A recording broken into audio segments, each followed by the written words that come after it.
Hi Ninja Traders, this video we're going to look at using a Fibonacci fan alongside of a Fibonacci angle fan. And this is to demonstrate not only the value of using Fibonacci's as trend lines and gradients in your charting, but also to help solve the problem of what happens when you run out of Fibonacci splay lines when you're just using a Fibonacci fan. First up, a quick look. Your Fibonacci fan lines are created when you intersect a horizontal Fibonacci retracement with a gradient projection from a common high-low intersection like the diagram. Common Fibonacci retracements are 23.6, 38.2%, and 61.8. But there's nothing stopping a user adding in more retracement percentages than this. You can start getting into half Fibonacci's if you want, and that certainly adds more watch regions to the chart. Okay, as an example, we've got before us a chart of the Euro USD from the low of March 2020. We'll have to call that the COVID-19 low. We have a Fibonacci fan cast on the obvious first low high point. And that casting protocol has given some Fibonacci angle projections.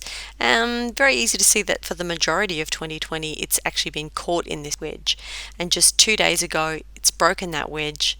And given that we are now under 48 hours to the 2020 elections in the US, it's not crazy to think that we might get some good moves about to unfold.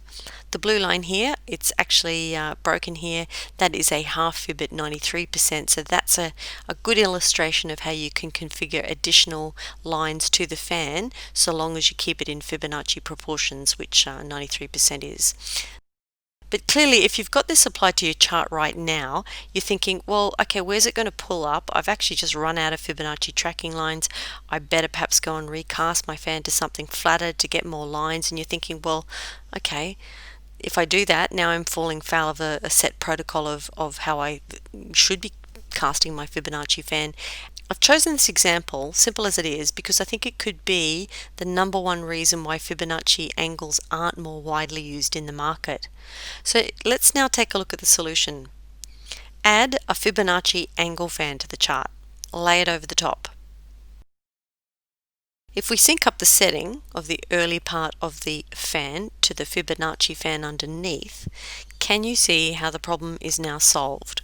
We now have some very definite future projected angles on offer, and I think that is what you call a leading indicator.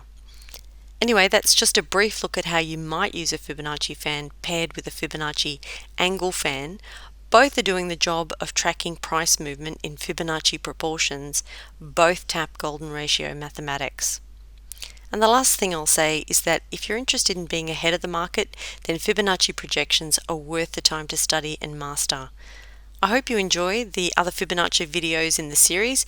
Check out the links below for more.